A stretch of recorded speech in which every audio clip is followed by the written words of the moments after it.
Em nosso estudo de hoje, a lição 22 do livro Vida e Sexo e tem por título Adultério e Prostituição. Atire-lhe a primeira pedra aquele que estiver isento de pecado, disse Jesus. Esta sentença faz da indulgência um dever para nós outros, porque ninguém há que não necessite para si próprio de indulgência. Ela nos ensina que não devemos julgar com mais severidade os outros do que julgamos a nós mesmos, nem condenar em outrem aquilo de que nos absolvemos. Antes de profligarmos a alguém uma falta, vejamos se a mesma censura não nos pode ser feita. Está no capítulo 10, item 13 do Evangelho segundo o Espiritismo.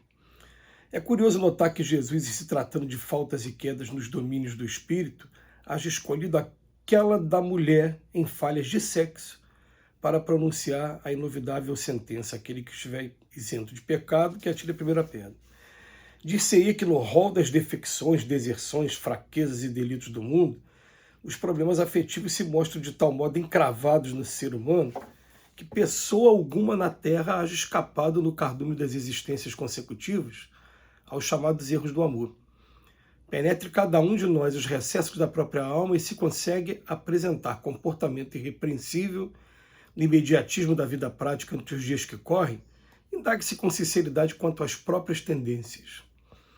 Quem não haja varado transes difíceis na área do coração, no período da reencarnação em que se encontre, investigue as próprias inclinações e anseios no campo íntimo e, em sã consciência, verificará que não se acha ausente do emaranhado de conflitos que remanescem do acervo de lutas sexuais da humanidade.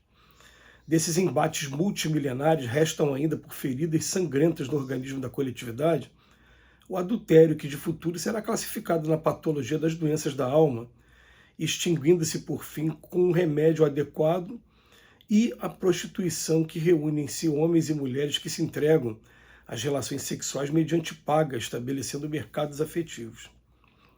Qual ocorre aos flagelos da guerra, da pirataria, da violência homicida e da escravidão que acompanham a comunidade terrestre? Há milênios, diluindo-se muito, pouco a pouco, o adultério e a prostituição ainda permanecem na Terra por instrumentos de prova e expiação destinados naturalmente a desaparecer na equação dos direitos do homem e da mulher, que se harmonizarão pelo mesmo peso na balança do progresso e da vida. Note-se que o lenocínio de hoje, conquanto situado fora da lei, é o herdeiro dos bordéis autorizados por regulamentação oficial em muitas regiões, como sucedia notadamente na Grécia e na Roma antigas, em que os estabelecimentos dessa natureza eram constantemente nutridos por levas de jovens mulheres orientais, direta ou indiretamente adquiridas, à feição de alimárias para mistérios de aluguel. Tanto foram os desvarios do espírito em evolução no planeta, espíritos entre os quais muito raros de nós, os companheiros da Terra, não nos achamos incluídos, que de certo Jesus, personalizando na mulher sofredora a família humana, pronunciou a inesquecível sentença convocando os homens, supostamente puros em matéria de sexualidade, a lançarem sobre a companheira infeliz a primeira pedra.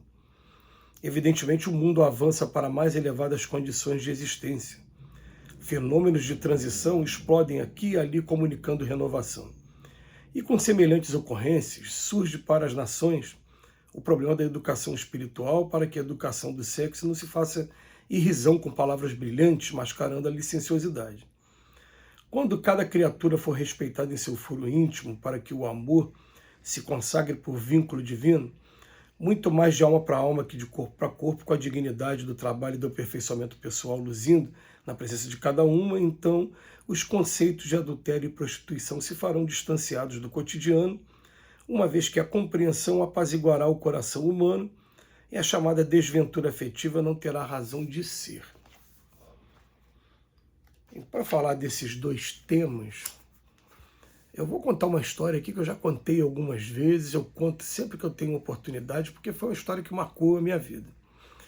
Eu conto que quando eu ainda estava com apenas uma filha recém-nascida e fiz assinatura de TV pela primeira vez, a TV por assinatura, ela oferece um canal pornô gratuito. E eu, naquela de curiosidade, madrugada, por volta de 1h da manhã, falei, vou entrar no canal, porque até aquele momento eu nunca tinha assistido um filme pornô do início ao fim, como até hoje não assisti. Aí o que acontece? Quando eu liguei o canal, estava no momento de propagandas entre um filme e o outro. Quando vai começar o filme, eu sinto uma presença sentando aqui do meu lado. Era um espírito amigo, grande amigo. E ele, como se ele estivesse falando para mim assim, vamos assistir junto. O filme começou apresentando os atores, botando o nome das mulheres e o nome dos homens. Quando começa a primeira cena, o espírito vem no meu ouvido e fala para mim o seguinte, eu quero te pedir para você fazer todo o esforço possível para imaginar que aquela ali é sua filha. É claro, gente, que eu não consegui assistir um minuto. Eu me dei conta que ali está assim, o que existe de mais vil, mais desprezível em matéria de sensualidade na Terra. Ali não tem uma gota de amor. Ali é puramente sensualidade. Depois eu comentando isso na época no Centro Espírita, um amigo, ele falou assim, isso porque você não viu ainda os making-offs. Ele falou que ele teve a oportunidade de assistir o making-off de um filme como aquele. E, é claro, ó, isso tem pesquisas de Universidade de Harvard, tirando sangue das pessoas antes de entrar no cinema para assistir filme pornô e depois tirando quando sai, e a taxa de imunoglobina, estavam mais baixas. Ou seja, tira a capacidade de defesa do nosso corpo. Mas a gente percebe que a prostituição ela se torna tem um caráter ainda mais complicado quando se trata de tráfico de mulheres, de adolescentes, como acontece em alguns lugares do planeta ainda. O Emmanuel coloca aqui no texto que em breve isso vai ser lembrado como a gente lembra dos terrores da Idade Média.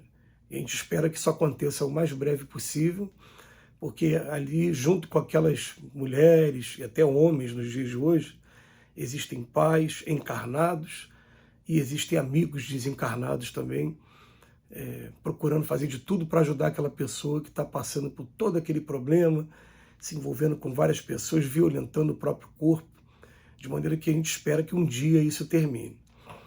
Quanto à questão do adultério, a gente pode falar o seguinte, a gente pode falar que até muito pouco tempo a gente tinha uma castração total dos direitos da mulher. O homem, desde muito cedo, fazia o que queria no campo sexual, inclusive sendo levado até prostíbulos. E a gente teve a liberdade sexual dos anos 60 e 70, uma série de lutas de direitos, né, principalmente das mulheres, que se seguiram nos anos seguintes. E a gente observa que hoje o adultério ele acontece assim como uma consequência. Assim, eu fiquei tanto tempo proibido, agora eu posso também. É um momento em que a pessoa está confundindo ainda a liberdade com libertinagem, né, como a gente fala no vulgar. Mas que a gente vai chegar a um ponto também de entender o quanto a gente fere parceiros ou parceiras dentro da questão da fidelidade e da lealdade, principalmente. É uma questão que a gente vai aprendendo a duras penas. É muito difícil, estou falando assim, encontrar pessoas que afirmem com todas as letras que nunca praticaram o adultério, pelo menos as pessoas do meu convívio, inclusive espíritas mesmo, quando a gente para conversar em particular, em algum momento experimentou, depois conheceu a doutrina espírita e entrou numa luta, o bom combate, como diz Paulo de Tarso, para poder sublimar as suas funções genésicas, as funções sexuais. Mas o Emmanuel também diz no texto de hoje que em breve isso será assunto do passado e que vai chegar um momento em que a gente vai simplesmente amar a todos, respeitando a todos, eleger uma pessoa para poder ter a comunhão sexual, para equilíbrio hormonal, equilíbrio psicológico e, é claro, perpetuação da espécie, sem precisar brincar com sentimentos de pessoas e pessoas por aí. Então, o texto é muito válido e a gente precisa fazer agora por onde chegar o mais rápido possível nesse momento que o Emmanuel fala, Que Jesus nos abençoe hoje e sempre.